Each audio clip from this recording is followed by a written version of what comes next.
Hello you beautiful gorgeous people, and welcome back to another brand new Path of Titans TLC, and this time it is for the Albertaceratops. And I just want to say at the start of the video, we are honestly eating so freaking well with all these TLCs. They're coming out like within like 2 weeks of each other. I really wonder what the next TLC is gonna be, but never mind that, let's get on to today's video. So as far as I can tell, there hasn't been any real model changes. I don't think there's been a model TLC, but to be honest, the Alberta always had a pretty nice model. But anyway, this is the Nesmoy, well, however you say that, 10% stamina recovery, and yeah, to be honest, I think this is the same it's always been. If it's different, it might be very minor changes. And then the next subspecies we have is Taurus, which is the one I kind of prefer playing as, just because it's a bit bulkier, your stomach droops down a little bit more. I just prefer the placement of the horns facing forward, kind of a bit like a Horridus, I'm sure, like on the actual Triceratops. And as well, the frill also is a bit more forward facing. It seems a bit more, I don't really know if it is bulkier. That just seems like really curved back, while this one is more, it's more, yeah, it definitely looks, to me, I just think it looks just more impressive, if we're being honest. And you don't have your horns at the top here, or your spikes, they don't curve as much as they do on this one. But other than that, it's basically kind of the same, and also your face is a lot more broad and wide as well. And then the final one is Citrinus, I probably said that wrong. Of course, you have the quills along the tail and all that. Your horns are way more forward facing as well, way more nice, wide and open, spreading out the way. Your horn spikes still curved, but really chunky, especially compared to like the other ones. It's just like really big fat horns. Your frill's not as tall as the other two either, and I think this is the one with the smallest skull shape as well, and you're probably the slimmest body as well. The other two look to be a bit more chunky in that, and that's basically the only real model differences. And again, I don't think there's been any real model changes, so let's just get into looking at all the abilities now. And like always, we will start off with our passives, and the first one is Armoured Skull. Take no extra damage from head attacks. Then we have Counter Attack, automatically counter attacks after successful blocking. And the last passive, even though it's not got its own section, it's weird, but when you click on passives it's not there. I'm assuming it is meant to be a passive, but anyway. So, your next passive is Block. Negates damage of an incoming attack if it connects with the head, neck, or front of the body. Use Stamina when activated.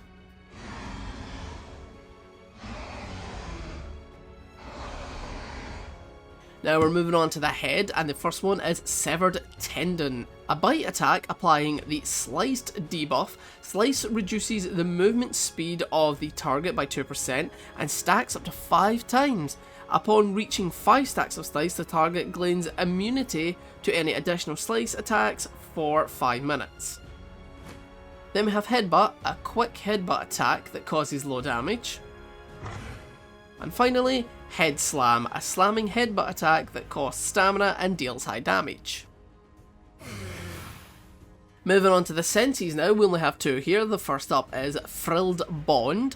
Increase damage by 7.5% and armor by 7.5% to yourself and any Ceratopsians in your group within 50 meters. It stacks up to 4 times. And the next one is Pivot. Improve turn speed by 50% while blocking. Metabolism next, and we have Forager, able to eat flowers, nuts, roots and fruits with a faster food drain. Then it's Herbivore, able to eat berries and fruits with a moderate food drain. The hide abilities are up next, and the first one is Off Guard. You are no longer able to use counter attack, instead you gain 100 additional maximum health and 100% increased status effect recovery rate.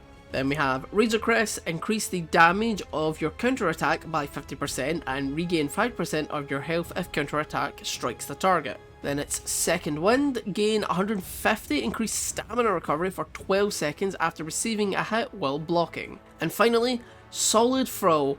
When hit while blocking, you gain 15% armor for 45 seconds, stacks up to 20 times, new stacks will refresh the duration. A lot of things here. It seems your hide abilities are really focused around the whole block. I do kind of like the leaning into this series, like full on defense for a Ceratopsian, where we kind of get a bit of attack and a bit of offense, but I like this one is basically focused on purely defense, which makes me think the Styracosaurus, which we might get next, I have no idea. I generally don't think anybody can predict what TLC is going to be next, but I imagine when we get Styracosaurus, that's probably going to be like hyper aggressive.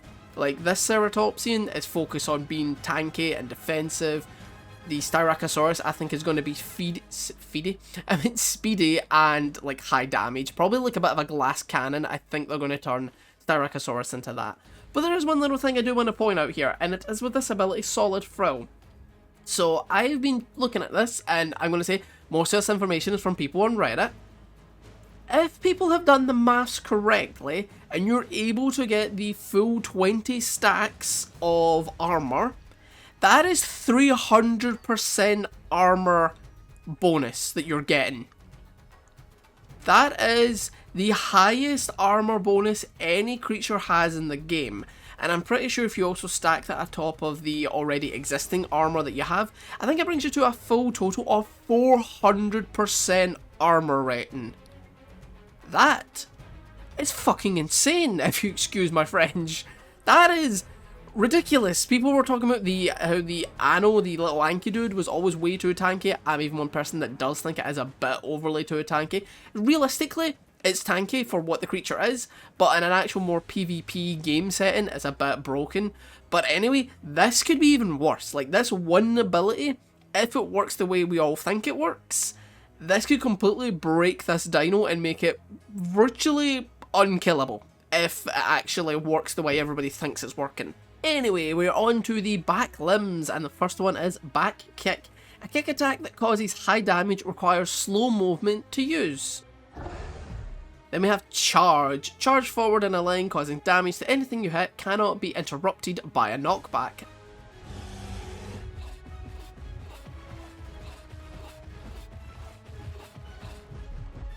Then we have Stomp. Stomp the ground to damage all nearby targets. Damage decreases with distance, a smaller radius affects flying and swimming targets, while stomping you are immune to knockback and spike damage. Then we have Swerve, a bite attack that rapidly turns to face behind you and change your direction. Now there's one thing I will say about this, I am going to get a bit opinionated here. I don't like this. I hate the one, we only have one back ability, which anytime I play as a Ceratopsian, I love having Charge because it actually makes you feel like a proper Ceratopsian, like you can just charge headlong into battle. But the fact that a back kick, we don't have a second slot for that, really, so we basically, if you want to charge, you don't really have any rear defense, which I don't like. At least with like the EO. One of its passive abilities, if it's attacked from the rear, it will automatically do a passive tail swing. Like, it has just an automatic tail attack if you bite it in, like, the back. So that I kind of like. This little dude doesn't have that. So I don't really know how I feel about that. And then also, the Stomp. Fair enough, yeah, not being immune to knockback. Being immune to knockback, okay, so people can't just cancel out your Stomp super easy. But I don't really think it should be immune to spike damage. Like things like the Kentrosaurus and what other dinos have the spike thing? Is it just the Kentrosaurus at the moment and the Maragaya? I don't remember. Apologies. I'm pretty sure there is. There's no carnivore that can do it, right? It's only herbivores that have spike damage. Anyway. But yeah, I don't really think they should be immune to spike damage. I just think that kind of makes the ability a bit too overpowered. However, I do actually like the Swerve ability. That's really cool, but again, I hate that I'd need to sacrifice being able to charge or having a back kick, or again, even the Stomp. I hate I'd have to choose between just one of these. If I could pick two, then it'd be a lot easier, but I'm not really happy with that. But anyway, moving on to the voice, and the first one up is Enrage. Increase your damage by 15% for 60 seconds. This ability can be used if deafened. Quick Vigor is next. For 30 seconds, your block has an instant cooldown and does not use any stamina. This ability can be used if deafened. And finally, Vengeful Roar. For 60 seconds, your block now reflects damage equal to 75% of any incoming attacks as piercing damage. This ability can be used if deafened. So yeah, I'm going to get a little bit opinionated on this one as well. I don't actually like the fact that these are all immune to deafened. That deafened is the brand new stats effect that's just been added, and immediately the first dinosaur after this we're just seeing as instantly, like, it doesn't get affected by it, so it kind of lessens deafen. And it's not like these are buffs, but they're all actual calls. Like, your dinosaur has to roar to do all these buffs. It's not like this is something like extra you can do it yourself. I'm trying to think of words, kind of like how the Muragaya has like the mud ability where it can like wallow basically and get all muddy and gets defense.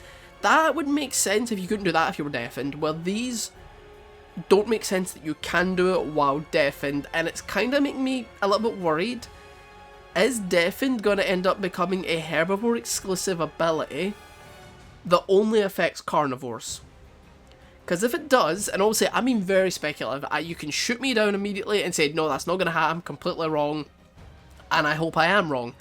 But if that's what they're going to do, Deafen is going to become probably the most overpowered ability in the game, and it's probably either going to get incredibly nerfed or it's just going to be very unbalanced. Now, I know there's quite a lot of people that are singing the praises of this TLC, and I will say a lot of the other stuff they've done, where they've changed combat weight and all that, that's really good. A lot of people I've been hearing Albertacer is actually a freaking beast now as well, because they slightly changed its combat weight, and I think they buffed it a little bit. So yeah, Albertacer apparently is incredibly good now, like a lot better than where it was before. But yeah, so far, I'm not really liking what I'm seeing with Alberta. This is the first TLC. I actually don't see it as a massive positive. Like, for example, we don't have any front limb abilities. For example, Stomp. I think Stomp and probably Swerve should have been a front limb ability. Well, I mean, Swerve, I can see that why it's being a back limb ability, but it could also work as a front limb ability. So that means we could either have Stomp or Swerve in your front limb. We should have two back abilities, so we can have Charge and the back kick. And then, to be honest, I'd be happy. Like, I wouldn't have a problem with it otherwise. I do think it shouldn't be immune to deafen, because these are all actual calls that your dinosaur does. So, yeah. This is maybe the first time I've got this opinionated on it, but it's generally just because it's maybe the first TLC. I genuinely don't see it as an improvement overall. I do like a lot of the other abilities, like the Senses and the Hide abilities. These are all cool, even including the incredibly broken Solid Froze ability. I like all these.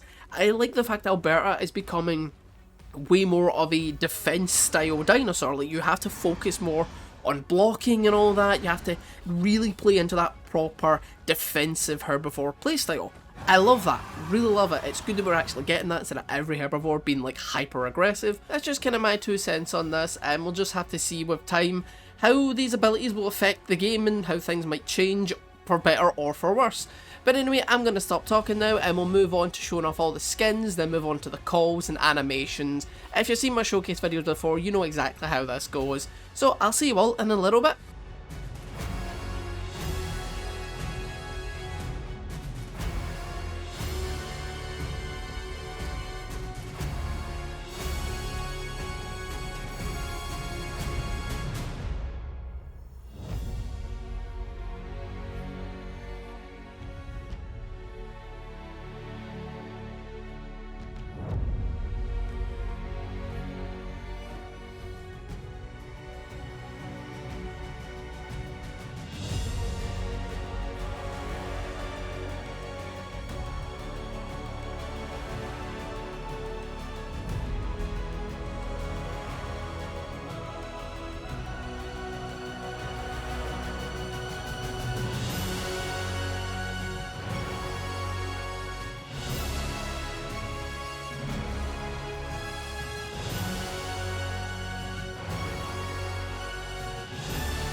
And that is that. That wraps up everything on the Albertaceratops showcase. If there's anything I missed, please let me know in the comments section, just so it spreads more awareness for me and everyone else who watches the video and checks the comments. There could obviously be things I've missed. I've only really showcased essentially just the animations and explained what all the abilities do, and showed you what they look like in case you encounter another player using them, or in case you've never played Alberta yourself and you want to see what it can do before you dive into it. And if you watched the video all the way to the end, thank you so very much. I very, very much appreciate it.